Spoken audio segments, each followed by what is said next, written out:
One of the things that I saw that I think you've been chasing for a while is trying to get 30 whips. Yes. On air trick? Oh man, that's what are you at? What number are you stuck at? 29. No way. Mm-hmm.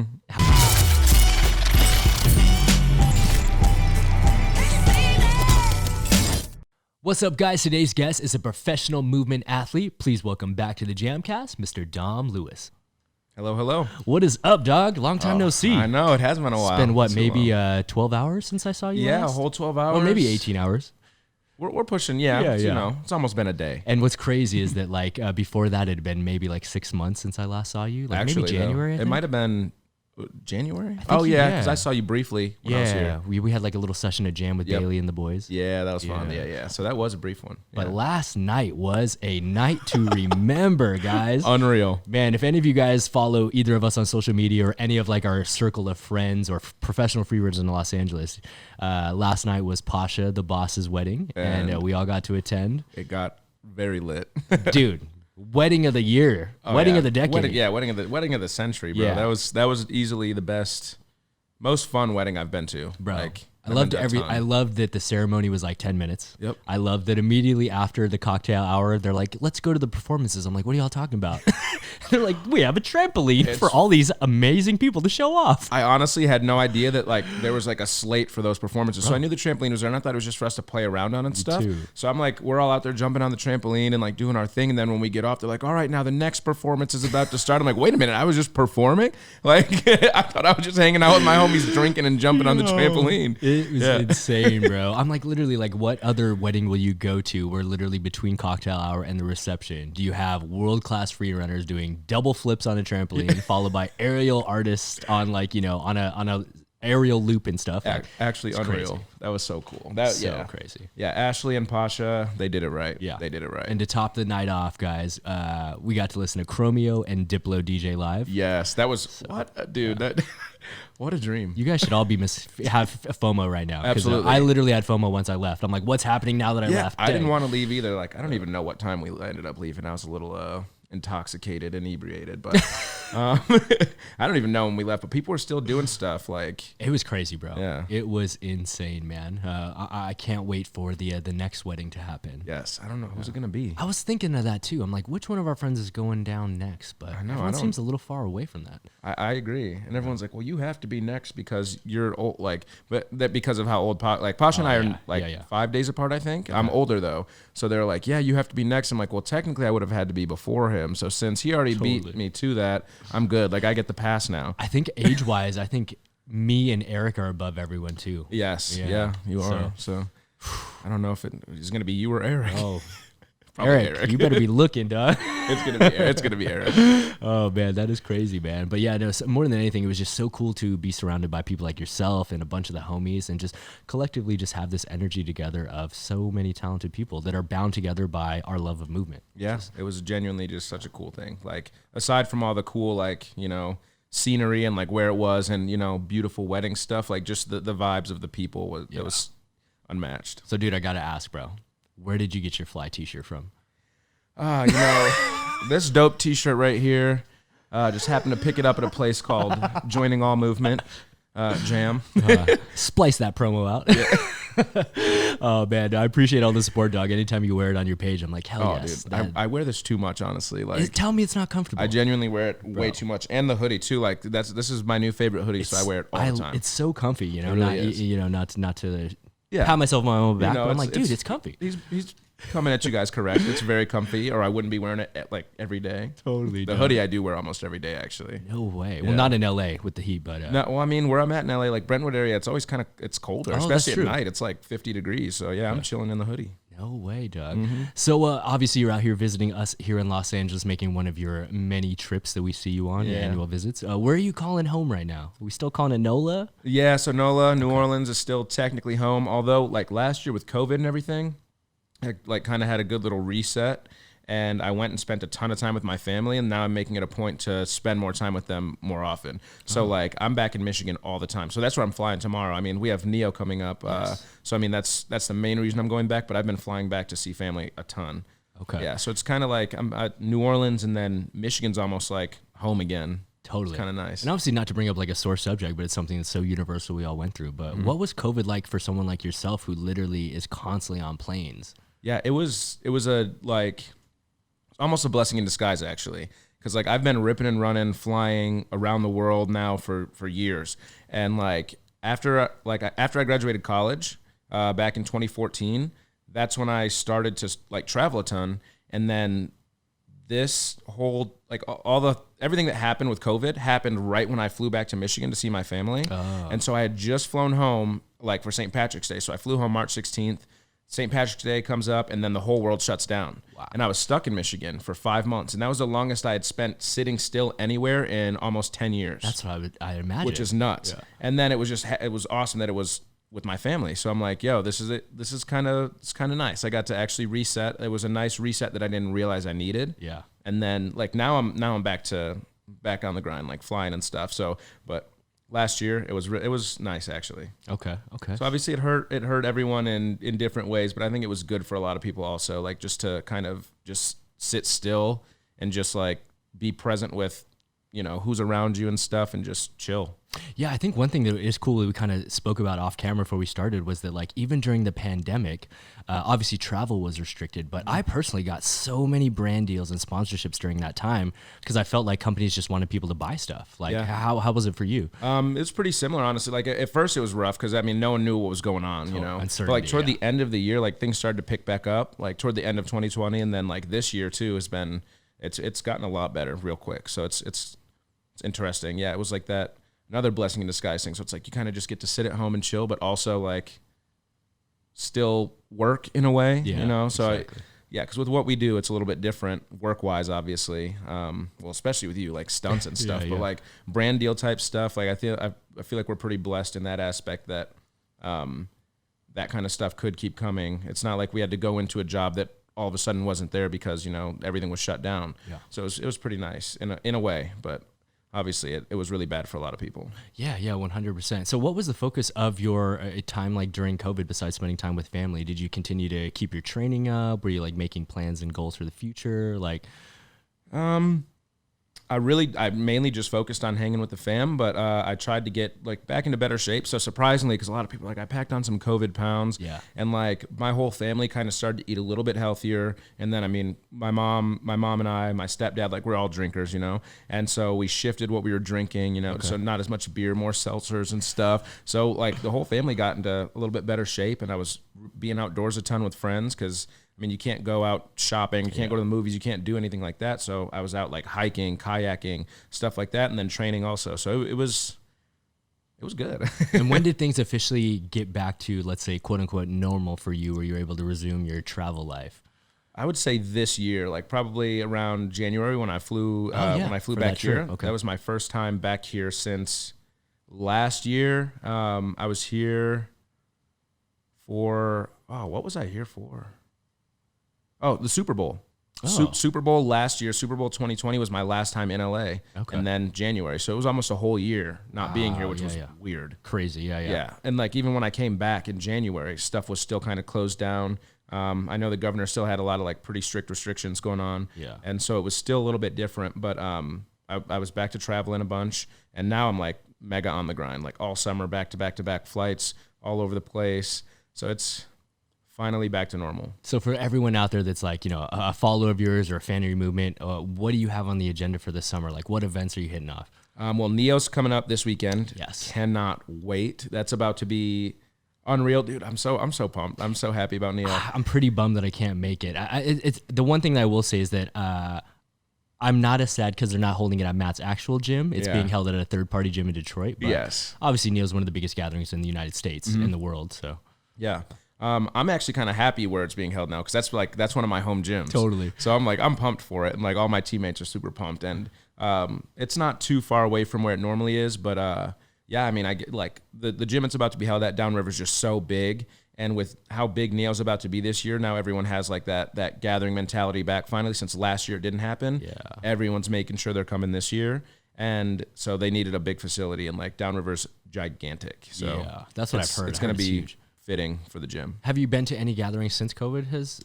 I have not. Yeah, same. Trying to think. No, I don't know. I've only seen like Battle Fury, I think, Yep. happened. I know there's not that many that have been going on. Yeah, So. Battle of Fury happened. I think Vertigo did one, a mini Vertigo one. did. Okay. Yeah, so Vertigo, and that's in Philly area. Yeah. And then I don't know if Regen did or not. Okay. Down in North Carolina, but yeah, this is gonna be my first gathering back. Nice. This summer, so that's gonna be. I'm excited, dude. It's gonna be wild. Dude, what is your favorite part of Neo? Because everyone seems to treat it as, like I said, one of the biggest gatherings in North America. Yeah. What was so special about it to you personally and makes you go back every year? To me, it's like, because every gathering's amazing, but something unique about Neo for me is that like it's held by super close friends of mine. Because where I'm from in Michigan, like my team, Team Everyday Heroes, Team EH, Yes. it's so close with the Neo boys. And so they're like a brother team to us. So like we train together all the time and stuff. And Downriver is actually the gym that's like the halfway point between where I'm from, like in Port Huron, where my team would train, and then where they're from in the Cleveland area, like Downriver's like that halfway point. So we would meet all the time and train at that gym together. And No way. yeah, Okay. so it's just like, regardless of whether or not it's at that gym, it's still, Neo is just such a special one because it's like held by not just like, you know, friends I've made through tricking, they're like brothers. So it's always a fun one. Like it's very, it's more sentimental than some of the other gatherings, I think. 100%. And I don't mean to like get too off topic here, but for those that are out there listening to what we're talking about right now, we're basically referring to tricking gatherings, which for lack of a better term are basically, you know, if you're not in the community, it's an event that's usually 1 to 2 to 3 days at a time, held in a location usually where there's a tricking community that exists. And they basically invite special guests in, sometimes hold workshops, hold battles. Mostly it's just open gyms so that you have the chance to finally like train and interact with people from around the world or people you watched and stuff. Exactly. Yeah. And it's all like every gathering is always just such a good, unique time for people to like reconnect with old friends and make a ton of new ones. Cause I mean, there are always new trickers coming into the scene every year. And so like, that's another awesome thing for those new trickers is to get that super good, like tricking community vibe, which you get at a gathering. And, yeah, like every gathering's special, of course, but yeah, Neo is like, that's the one to be at if you're in the US. And I feel like things like Neo sometimes can be so intimidating for kids that are brand new or beginners just simply because they see like how many crazy talented people are at it and how massive they can be. But I feel like that's part of the experience and like that should be something for these kids to look forward to, you know, to like really engulf themselves in the sport and have access to train with people like yourself, and who knows what it could inspire for the future. Yeah, I completely agree with that. And like, I remember when my first ever gathering was before Neo was called Neo, it was called OMG, Ohio Midwest Gathering. Totally. And I went to OMG Summer Down Under. Scotty Skelton was a guest there. And that's when I first met Bailey. Bailey was like 14. Totally. So it's like all these like powerhouses in tricking.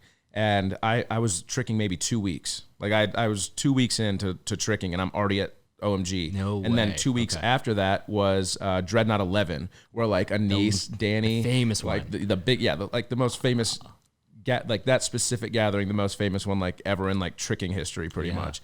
And that was like a month into tricking for me.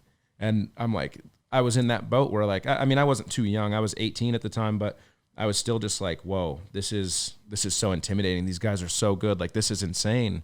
And I want to be like that. So, I mean, made me train harder. Definitely got a lot of good inspiration. Got to meet all these outstanding athletes and find out, you know, they're a person just like you, and just like, don't be afraid to approach them and hang out, have fun, learn from them, like soak in whatever you can and make the most of the opportunity. And I feel like for newer people coming in, that's something they should try to do. Just don't be too afraid, you know, go out there and still have some fun. 100%. I think one thing that people need to keep in mind is that like everyone started somewhere. So it's like, even if you're intimidated, best thing to do is just to go in there with an open mind and just try to be friendly to everyone. And you never know what connections you can make from those. And most times I feel like a lot of people really push themselves at those events just because the energy, sometimes they land things they've never landed before. Or they may just be inspired because of seeing someone else, you know? So Hell yeah. So what's the next gathering after Neo? What else is on the agenda for you this summer? Oh man, this summer, like it's hard because I don't even know. I mean, I know there are a couple more gatherings happening this summer, but I know that some are going to be kind of spread throughout the year. Yeah. But I have a lot going on this summer regardless, because I have like more weddings. So last night's wedding was my second one of the year. I have 6 more to go to this year. Yeah. So like I'm just busy with like weddings and stuff. I'm trying to think, like Sam knows my schedule far better than I do. I just kind of go where I'm told, and I just look on my phone and see what flight is booked for where, and then I just go. No way. But yeah, it's about to be a busy summer. I'm trying to think of what other gatherings are happening this summer, because Battle Fury just happened, Vertigo, and I don't know if there's going to be a dub surd or not. There is. I just saw the announcement. Okay. Yeah, there is. I saw the announcement. And that leads me to this other question, which is, are you guys having a gathering this year or any events? Yes. So I am planning on hosting one in New Orleans this year, going to be called NOLA Gathering. And hopefully we're aiming for November, so kind of around Thanksgiving time. But yeah, so I mean, that'd be a fun one down in New Orleans. I think New Orleans is an amazing place for people to come and visit. I loved it so much I moved there. And so like, crazy. I feel like it's still like untapped for trickers to come down there for the most part. Like some of them have been in and out or like through there and stuff just to like visit me or something. But, and like, there's a gathering normally called Mardi Gras Gathering, but obviously with COVID and everything like that, there was no way that was about to be happening this year or last year, because it was kind of right around that time. But I just feel like it's such a unique place, and I feel like trickers could have so much fun there. Aside from a gathering aspect, it's just such a cool spot. Yeah. So like I'm hopefully going to start having some people make their way down there more just to kind of see what the culture's like down there, aside from, you know, the throwing down in the gym, having fun tricking. Totally. And I know one of the other things that you guys had really pushed is, along with Sam, who's your manager and stuff like that, is experience tricking. Are you guys doing anything with that as well? Or do you have any plans for the future? Yeah. So experience tricking is coming back next year. Yeah. Yeah. So experience tricking should be coming back next year. This year it was kind of, you know, it was a difficult thing to do because it's always held in January. And so that was still, things were starting to come back to normal, but still not quite there yet. Totally. And to host an event that big is just, it's just not too safe. Try to do it virtually. And, you know, that's already a nightmare, trying to keep 250 kids entertained virtually, and who's going to talk right now, who's going to like trying to coordinate all that. It's not going to work too easily. Totally. So next year. And yeah, so that one's more of a camp, not so much a gathering. So that one's actually kids coming to learn from myself, from some other top tier trickers, tumblers, movement athletes in general. And they get to just come and learn how to do what we do. And that one's a little bit shorter, but it's a lot larger also. So it's just a one night thing. Well, one day overnight and then leave the next day type of thing. So it's not the full weekend gathering experience because again, like these kids are learning all day. And so you get pretty tired out. Like a whole weekend would be crazy. Yeah, I can imagine. And also just for the coaches as well, man. It's like you give so much when you're actually physically coaching and actually putting yourself into it. Like it gets tiring for me. Oh, that's cool, man. Super cool to see what you guys have done down there. Because like I said, I think when we first talked about it on your first episode, when I had gone down to New Orleans, like very early on in my stunt career, that's when a lot of films were down there. And I had met Miss Jackie just at open gyms. And that was All-Star Gymnastics was like our home gym for me and Aaron Toney for like 3-4 years. So, yeah. And that's my home gym now when I'm down there. Miss Jackie is like the best person ever, honestly. Totally. Like she is like a second mom to me. She like took me in when I moved down there, and she's been nothing but a blessing. So yeah, I try my best to help her out where I can. And so like an event like Experience Tricking is good for her gym, and then hopefully NOLA Gathering will help out as well. But yeah, like anytime I can give back to her, I'm gonna do it, because she's awesome, as you know. Yeah, like 100%. Such a genuinely awesome lady. Totally, man. No, 100%. And so like along the lines of that being your home gym, like how much are you training these days, and how's your body holding up, bro? Honestly, I don't train as much as I should, just because I've finally gotten back on that travel grind. It is kind of hard to train consistently now that I'm back on a plane like once a week, because like, you know, sitting cramped up in the plane, you get off, the last thing you want to do is go train, so you chill a little bit. And then wherever I'm staying, like might be a day or two, and then I already have like an itinerary or like stuff I already have to do aside from training. And so, I mean, I try my best to, like I was just at Woodward Tahoe this past week, and I trained every single day there. And I knew I was going to go there and train, but I'm like, oh, the elevation always kind of gets to me. But I was like, you know what? I don't even care. Like, I'm just going to go and train. So yeah, every single day I was training. I feel like I lost some weight there. It's pretty nice. Okay. I might be going back to Woodward again later this summer. But yeah, like that definitely lit back a spark for me to get back into better shape and train more consistently. Just kind of do what I need to do to, you know, maintain that skill level, get a little better maybe. I mean, as we mentioned, as far as like the marriage thing is concerned, with age, how do you feel your body's progressing? Do you feel like you're still in your prime? Are you starting to see things taper off, recovery time extended? Like, I feel like it's a little bit of both. Like, especially with like last year, like I got into better shape, but I wasn't really training as much with COVID and everything. Like I was just being outdoors and stuff all the time. But like before that, I definitely noticed like knees are starting to hurt a bit more, ankles are starting to hurt a bit more. And so now I'm kind of trying to be a little bit proactive while I still can to take care of my body better. So like more, I've always stretched and stuff, but like, I'm like, I really need to get back into stretching consistently, training consistently, but also training smart.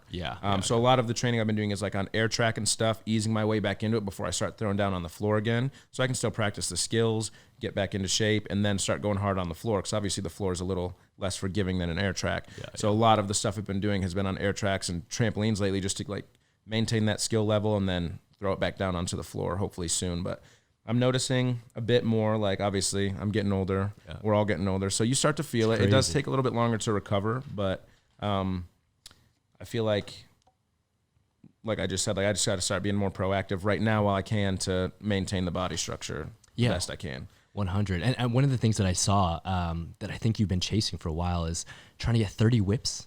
Yes. On air trick. Oh man, that's what are you at? What number are you stuck at? 29. No way. How many times have you hit 29? I've only hit 29 once actually, and it was at a random session. Like back home in Michigan, my teammates will throw a session every other Saturday, and so people come from all over Michigan to my gym, my home gym, All American Flames Gymnastics, and they'll come and train every other Saturday. And I just happened to be there visiting family while one of those sessions was going to happen, so I went, trained a bit, and I'm like, you know what?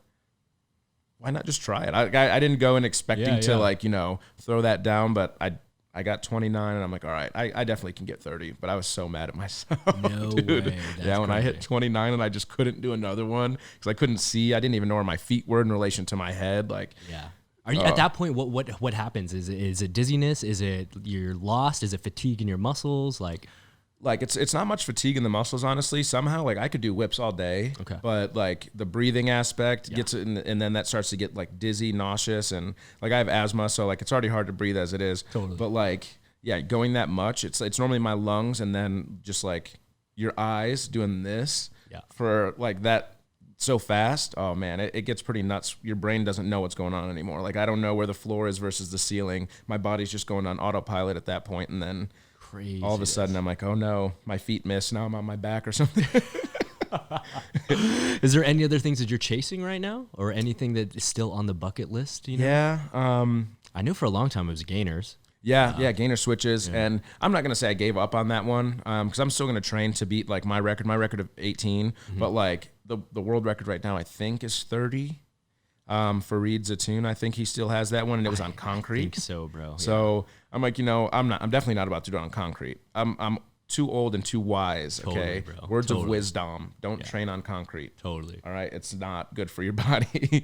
But I mean, I used to be young, and I don't even want to say young and dumb because for some people it does work. Yeah, it's part of the journey. So I used to. That's I trained on concrete a ton, grass. Like that was my roots before a gym. It was grass and concrete for like the first 16 years of my life. But yeah, I don't know about the gainer record anymore. I don't know if I'm chasing that. I want to beat my own, but I don't know if I'm trying to compete to hold the world record again. Be the dude. Yeah, because I had it with 16, then 17, then 18, and then Elia's like, well, watch me do 26. And then Fareed's like, okay, well, watch me do 30. It's crazy. It's just like Bailey's record. I thought Bailey's cork record would stand for all time. Yeah. And then Johan was like, hold my beer. Yeah, dude, Johan is, that's an athlete. Yeah. He's incredible. He always has been. So raw with it, man. He has a very undeniable style that is so unique. I mean, and it's not to even, say it in a disrespectful way, but even some of the ways he like approaches his round off. I'm like, how is he pulling this double back out of this, It's his technique, and it works specifically for him that I don't think anyone else could pull off. He's totally figured it out. Yeah. It's surprising to watch. He's unreal. 100%. And so along the lines of that too, like obviously in addition to training and traveling and being a guest at all these special events, I know one of the other things you do as a, movement athlete and influencer is put out content. Most of it's short form on your Instagram and stuff like that. But one thing I did notice I want to ask you about is your YouTube seems to be a lot of short form content as well. Yes. Yeah, and I wanted to ask you about that. So, because I've been on the vlog game for a little while off and on. And so I'm going to be posting one from like Woodward Tahoe. So that's more of the long form, vlog, having fun with the friends. But YouTube has started doing YouTube Shorts, which is similar to Reels on Instagram and TikTok. And so it's like short form, quick little videos, and like YouTube's pushing those more in the algorithm. So they get more views. I really don't know. It's still so new. I don't know how the monetization is with it and stuff. Okay, but I was curious about that. Yeah, I'm still not even sure because it's something that's so new. But I guess we'll see within like the next month or two if and when some revenue comes in from it, how it compares to vlogs and stuff like that. And when you do it, are you doing the same clips that you've done on like your Instagram, just rehashing it? Just post like, yeah. So I like that stuff I've posted on like TikTok or Instagram or something, and then I'll just throw it onto YouTube, just repurpose the content instead of trying to film something brand new. I'm just trying to figure out, like, get my feet wet, feel out the algorithm and stuff, and see how it actually works on shorts. Yeah. But yeah, I think might be behind on posting on shorts actually, because like you can schedule. So like I've scheduled out like 11 days, but I feel like that 11 days is up. Catches up. So quick. I need to grab some more content 100 and put it on there and schedule it out. For someone like yourself that is consistently putting out so much content, like how often are you stockpiling ahead of time as compared to like shooting stuff to get out like the next week or so? It depends on what I'm doing, I guess. So like if I'm back home in Michigan, I'm like jumping on my trampoline or something, then I'll just put that out right away. But if I'm like somewhere like Woodward and I'm getting a ton of different clips, and like, so then I'll stockpile a bunch and then just kind of spread it out. And hopefully sometimes what I try to do is so it doesn't look the same, like same scenery and stuff, you know. I try not to like post 10 air track things in a row in the same air track, you know. So it's like maybe air track at Woodward and then on the floor at Woodward or trampoline, and then go back to air, like, so try to mix it up a little bit, because I know it could get a little repetitive.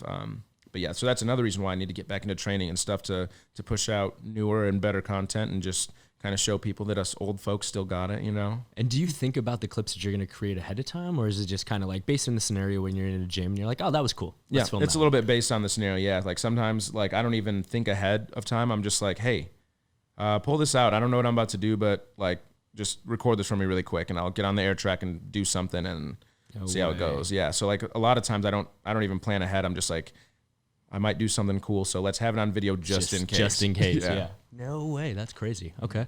That's awesome, man. And now one of the things that I did see, one of the videos I had to ask you about was high heels on a slack line. Yeah.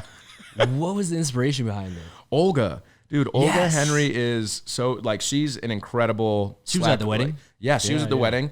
So she's an incredible trick line athlete. That's what they call it, like slacklining, but like doing all the crazy tricks. Yeah. And so I was trying to learn that stuff, let alone in heels. Like, I'm like, I can barely even walk on a slack line. Yeah. And she's like, well, let's do this video because I want you to try my element and I'll try yours. And so she wanted me to do heels and try slacklining in heels, which didn't go too well. And so then I'm like, all right, you do that and I will help you with a sitting handspring. And so I didn't know she couldn't do a handspring at all. Oh, wow. And so then I'm like, assumed. You're like, you're agile. Yeah, because she's like, you teach me your sitting stuff and I'll teach you my heels. Totally. And I'm like, all right, that works. Deal. And then right after I'm done with the slack lining, I'm like, all right, so you know how to do a back handspring, right? She's like, no. I'm like, well, we should probably start with that before we go into the sitting handspring. Totally. She ended up getting the handspring down pretty well. Like, I spotted her a few times. And I mean, as an acrobatic athlete already on a trick line, you know, she has a good sense of body awareness and all that. So it's not too hard for her to pick skills up like that. But yeah, so I mean, she killed it pretty quick. Hell yeah. Yeah. Oh, that's super dope, man. Yeah, it was just one that totally caught my eye. And I was like... What in the hell? It was so random. She went and bought heels and everything for me, and then she like took them back after. She went and returned them. She's like, I just found the biggest heels I could, because like my feet aren't big, but they're very wide. Same as mine. Mine are flat and wide. Yeah, flat and wide.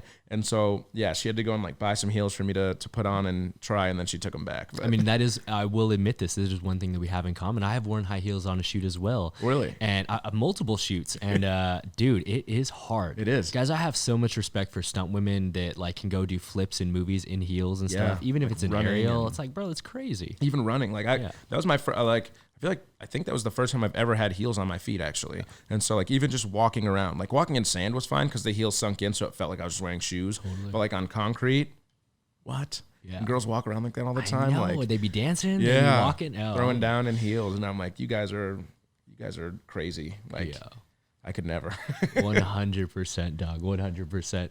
And so, obviously, with that being said, you're in town for a limited amount of time. When you're heading out tomorrow? Tomorrow. Wow. Okay. Yeah. And with your short trips here in town, I know you're like maximize upon them. Do you have any return visits planned for this year, or? Not yet, but I know for a fact I will be back this year. Like hopefully sooner than later. I just don't know yet when I will be back, but it's one of those where sometimes it's like I have like a couple free weeks open, and then Sam helps plan my schedule, obviously, and then she's just like, I don't know, like we got to have you go somewhere instead of just sitting still, and so I'll be like, all right, LA or something. Yeah. So I just choose and then go. Totally. But LA or Atlanta, like where to go and hang out. But yeah, and I mean, obviously I love it here hanging out with everybody, of course, because, you know, the squad's all out here. You got all the risk guys and then you and all the other crazy athletes and friends. So yeah, I got to make it a point to be out here a bit. Yeah, 100%, dog. And so, like, with the current way that things are going in the community, it's just something that I kind of like to ask guys that have been around for quite some time, like yourself and me, that have seen it evolve. What do you think of the current state of tricking? I find it, like, I feel like it's getting back to almost, from my perspective, I guess. Like, I feel like it's getting back to how it used to be in a way with, like, all these new up-and-coming guys, like you have Levi Borrego and Ethan Turner. So I'm focusing, I guess, not so much community wise, but like skill wise and stuff. It's like back when Mike and Danny Graham and Anise, like, I don't know, it's like a whole new line. And like, so now you have like Shosei and Zen and Ethan Turner and like all these crazy people. It's like a whole new line coming forward. Yeah. And I just think it's so cool to watch. Like, they're pushing the boundaries and stuff. And it just reminds me of like back when Danny and Anise were killing like the craziest kicks in the game. And Mike obviously just doing Michael Guthrie things, and Scotty Skelton doing crazy Australian things. And like, that was all one group like back then. And then it kind of like, you know, eased out for a while. And now I feel like there's a whole new like front line coming forward, and it's nuts, and I love it. It is wild, bro. Yeah. It is so. What's so cool to me is to see like communities emerging, like Japan. Like back when we first got in the sport, there was nothing in Asia. There was like no representation in China, Japan, or anything like that. And now there are tricking schools all over. Yeah. They're building armies. Japan, out there. China, and Korea are like, they're killing it. Yeah. It's awesome. It is pretty cool to see. And now this is another question I asked someone that's been in the sport for a long time, actually, Nick Vale specifically. And so I'm just curious to get your take on this as well, which is, what do you think the limit is going to be? He approached this answer from a physics standpoint, because that's like, his background. He's like an astronaut. So he had a number of twists that he thought was physically possible, Yeah. just based upon a bunch of reasonings. But I'm just curious, like, you think we're going to see a Quint Cork in our time? Like, we've seen a Quint Full out of Cartwheel. Yeah. Yeah. I mean, and you got Kenzo Shirai doing Quint Fulls out like gymnasts, but yeah, like in tricking, I mean, Cart, Quint, Shosei just doing Shosei things. Yeah. I feel like,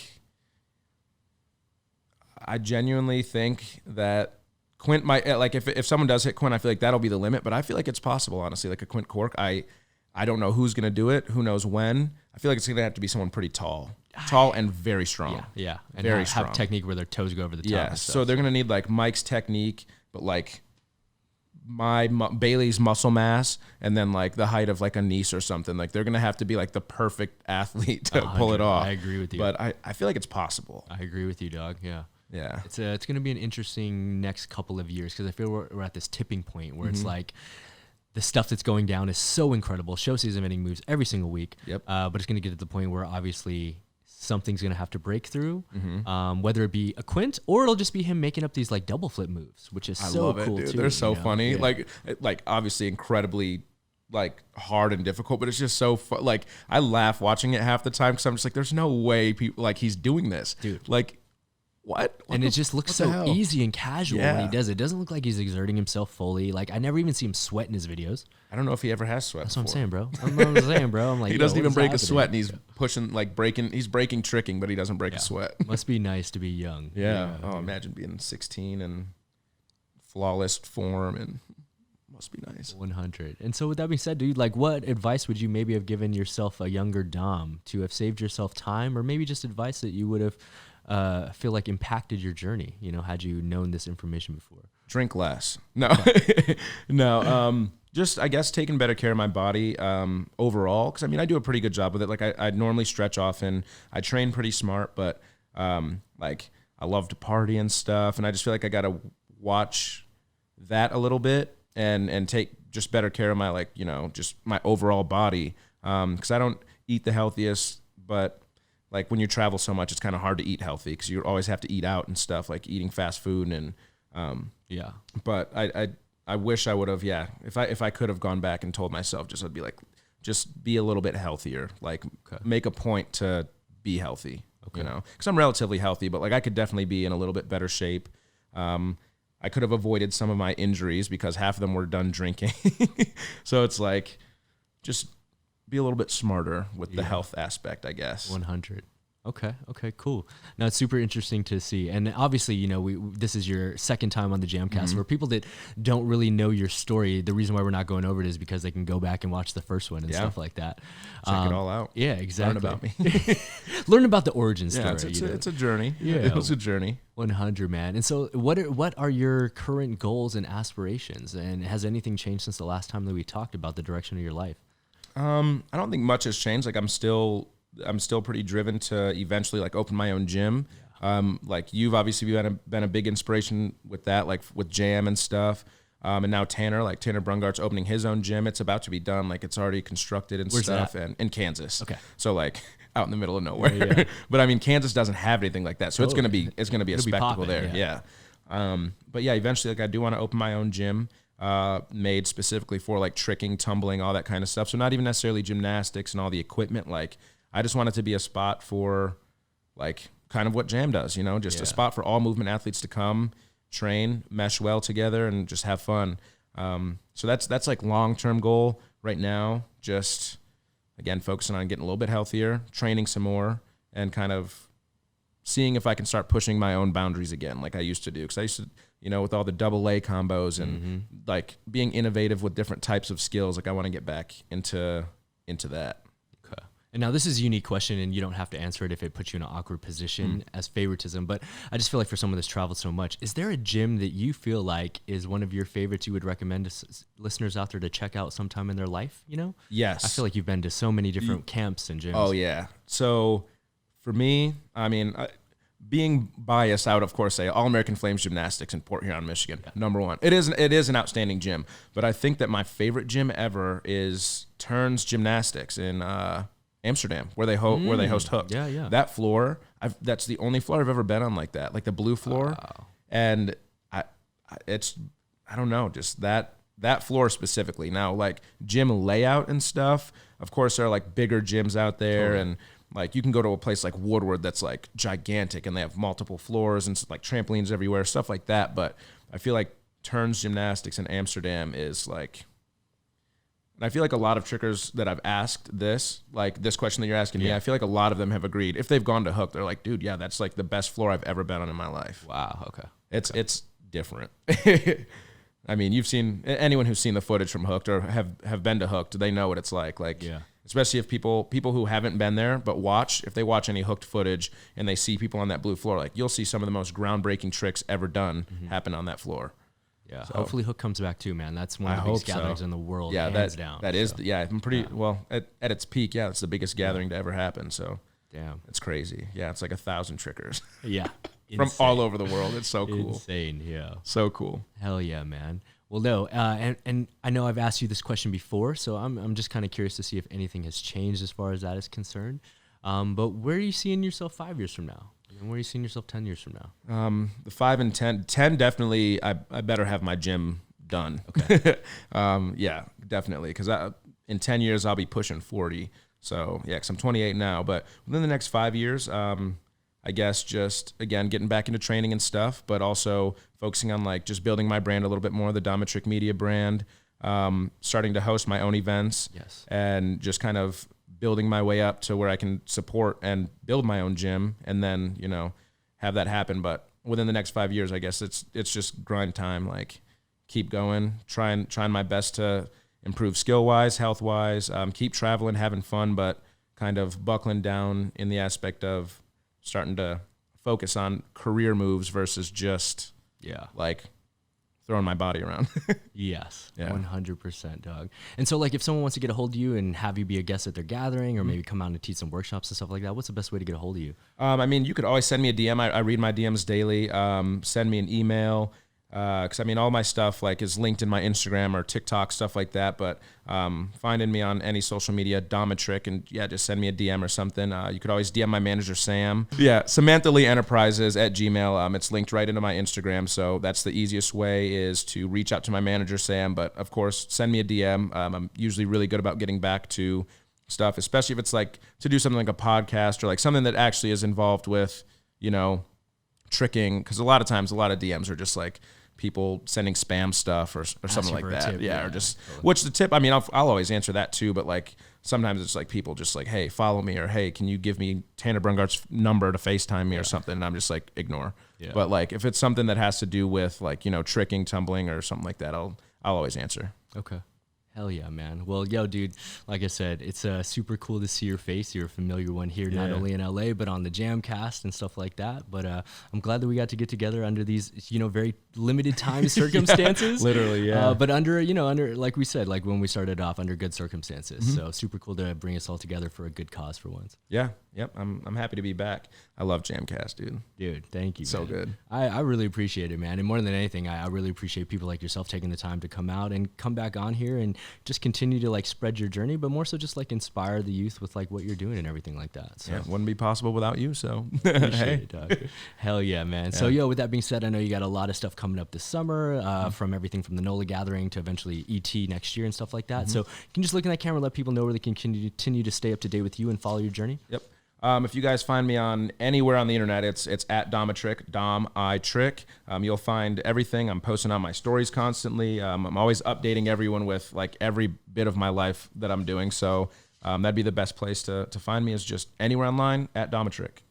With that being said, guys, please be sure to hit that like button, comment, subscribe for brand new episodes each and every week. Join us every Monday for Jam Breakdowns and every Friday for brand new JAMCast, interviewing influential members of the movement community like Mr. Dom Lewis himself.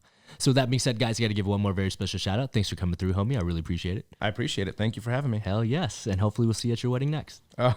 You're next. And as always, coming at you, coming through, I'm your host, Travis Wong. Thanks for joining us here on another JAMCast. Till next time, we'll see you all soon. Peace.